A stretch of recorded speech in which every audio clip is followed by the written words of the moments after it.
are plenty of standout games that have become infamous thanks to one or two shoddy boss fights. However, it's a little bit weird when every boss is terrible in an otherwise terrific title. Due to the seamless gameplay, detailed world, and rich story, it's perplexing when every encounter with a major adversary is boring, uncreative, or badly programmed. I'm Jess from WhatCulture, and here are 10 great video games with terrible bosses.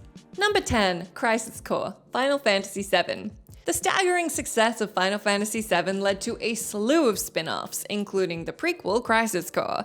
Initially released on the PSP, this installment focuses on soldier member Zack Fair, while he was allied with the treacherous Sephiroth. Even though Crisis Core could have been pure fan service, and it is, it has a lot to offer. It has an accessible battle system, magnificent graphics, and it expands on the lore and backstories of key characters. On top of that, Crisis Core is surprisingly emotional. Despite the fact Zack is doomed from the start, nobody was ready to watch such a heart-wrenching death. But Crisis Core has its problems. Although the bosses are well designed and have inventive tactics, they're too easy. If Zack regularly performs the submissions, he'll level up very quickly, allowing him to wipe the floor with the most powerful of monsters. By the time Zack has maxed out his most devastating spells, the spiky-haired commando can win the last few scraps in a minute flat. Though these extra missions aren't mandatory, they're worthwhile since it's the only way to access the most coveted spells. Zack will grow strong enough to dominate almost any battle, even if he only completes half these side quests. Number 9, The Elder Scrolls V Skyrim.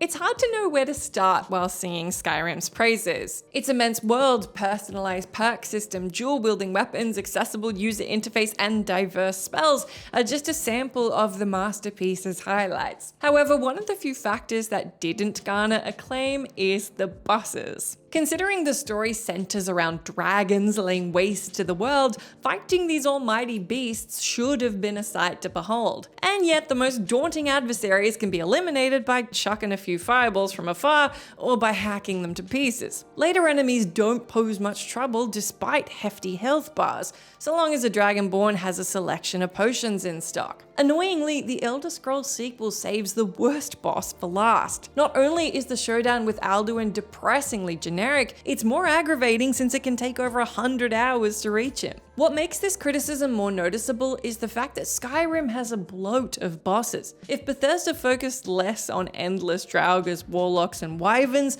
they probably would have had more time to make each encounter enthralling, epic, and most importantly, less crap. Number 8, Dead Rising.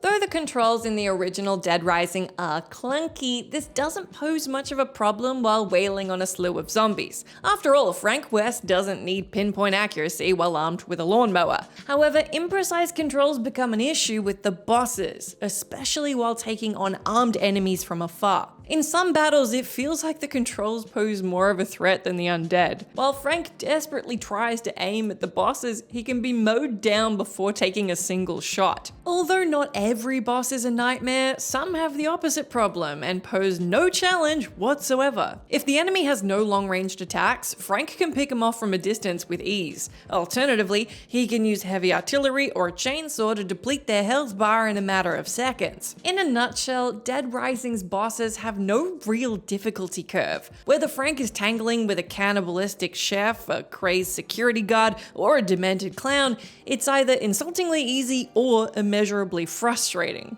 Number 7, Tunic. Serving as a love letter to The Legend of Zelda, Tunic is an isometric adventure that focuses on exploration, combat, and puzzles. The world is intuitively designed, so our heroic fox is encouraged to experiment rather than being told what to do or where to go. But there's one throwback to classic titles that wasn't appreciated: brutal bosses. For the record, it's not the enemy's strategies that are unfair, but the gameplay. Due to the protagonist's stubby sword, it's hard to tell if he's in range to hit his target, especially when the camera is zoomed out. The The camera pans with such regularity, it's hard to see the main character half the time. In situations like this, the boss can just box in our pointy-eared hero, giving him no chance to escape. A similar game which released the year before is Death's Door, which had a more balanced difficulty despite having significantly harder bosses. Every time the player died, it felt like it was their fault, encouraging them to get better. But in Tunic, it feels like the camera and the mechanics pose a greater threat than the enemies do. Number 6. Ninja Gaiden 2. Dark Souls and Cuphead prove that bosses can be fair despite being infuriating. As frustrating as bosses like this are, they can be defeated by memorizing their attack pattern. But as Ninja Gaiden 2 proves, there's a big difference between a tough boss and a cheap one. Most bosses in Team Ninja's hack and slash sequel have insta-kill attacks, which can be unleashed at any moment. What's worse is that these screen-filling foes can be bested through button mashing. Since these bouts don't involve much timing or precision, there's little satisfaction to be had on your end. Then there's the nuclear armadillo. Now this guy's gonna blow up after meeting his maker, but there's no hint that the atomic explosion will kill our hero unless he blocks or performs a certain move at the right time. Because of this, pretty much every first timer died at that point, forcing them to face off against the nuclear armadillo from the very start. Now that's not suggesting every Ninja Gaiden 2 boss is cheap, but even when the nasty bunch agree to play by the rules, it's not as fun or engaging as it should be. Number 5. Deus Ex Human Revolution. Deus Ex Human Revolution was a welcome return to form for the sci-fi hacker saga. Offering a perfect blend of genres, extensive world building, well-explored character arcs, and scores of cool mechanics, HR comes pretty close to matching the original. Having said that, Eidos Montreal ran into a spot of bother during development, which cost them dearly. Although the main campaign was supposed to have traditional bosses, the developers strongly considered cutting them due to time constraints. Believing their removal would impair the story and gaming experience as a whole, it was decided to outsource the boss fights to a small studio called Grip Entertainment. According to Grip director Paul Krasowski, he worked on the project like a regular shooter, unaware the property wasn't action-heavy. For this reason, it's no surprise that these bombastic bosses didn't gel with Deus Ex's otherwise stealthy gameplay.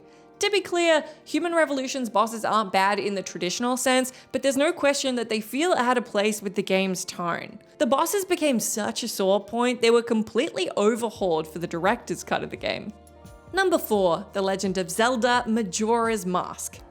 Considering The Legend of Zelda Ocarina of Time has the highest score on Metacritic, it's arguably the most celebrated video game of all time. Nevertheless, the follow-up Majora's Mask surpassed its predecessor in many ways, focusing more on character developments, personal conflicts, and mature themes. After all these years, the intricate time loop concept is still deemed one of the most innovative mechanics in the entire series. But if there's one aspect where Majora's Mask falters, it's its bosses. Save for the Guardian of the Snowhead Temple, every end of dungeon enemy is lame. In most Legend of Zelda installments, Link needs to utilize a treasure hidden inside each dungeon in order to vanquish the corresponding boss.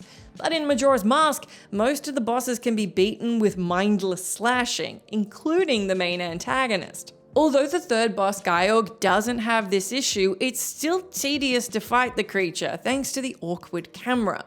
Ironically, almost every sub-boss requires more precision and timing than the major ones do. Nintendo seemed to be aware of this criticism since the boss battles were heavily revised when the game was remade for the 3DS. Number 3. BioShock, the series. The fight with Frank Fontaine at the end of BioShock isn't just underwhelming, it's jarring.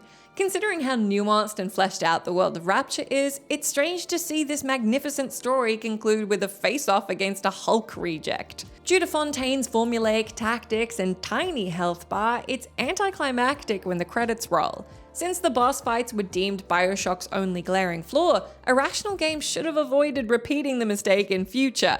Unfortunately, BioShock 2 had similar issues. Rather than devising unique adversaries with distinctive strategies, every boss is just a beefed up version of a regular enemy. Anyone who thought BioShock Infinite would be third time lucky was also mistaken. Rather than throwing together some generic baddies, the developers went to the other extreme, giving the bosses too many strategies. No boss exemplifies this issue more than Lady Comstock. This spiritual entity turns invisible, teleports, incessantly heals, and renders herself immune to most attacks. Coupled with her mammoth health bar, this brawl is a slog, even on the lowest difficulty.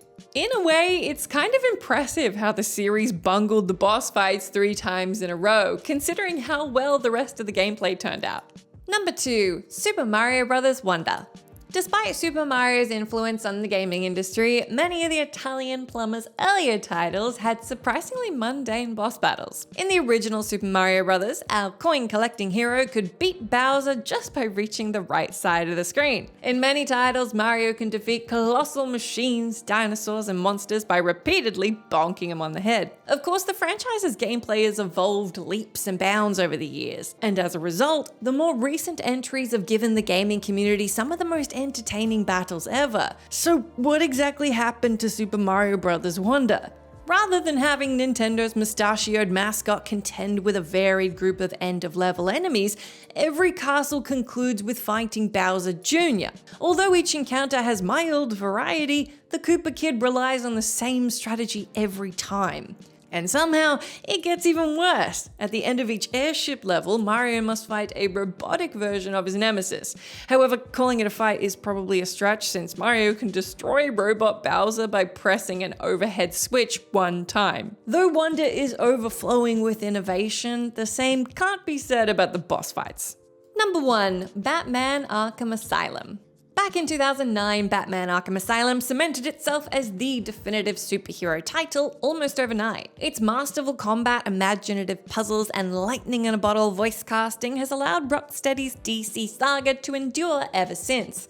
Well, endure until Arkham Knight. Sadly, those creative juices dried up when it came to designing the big battles. Not only are the bosses poorly designed in their own right, there's no reason why they turned out this badly. Squaring off against Batman's rogue gallery should have been a blast, considering how diverse these criminals are. Since the franchise is renowned for its satisfying combat, pummeling Gotham's worst supervillains should have been a highlight, but that's not the case. Half the bosses can be defeated by compelling them to slam into a wall like Wile E. Coyote. The Scarecrow sections feel more like stealth levels than boss fights. The confrontation with Harley Quinn involves fighting off her goons before defeating her with 1 punch.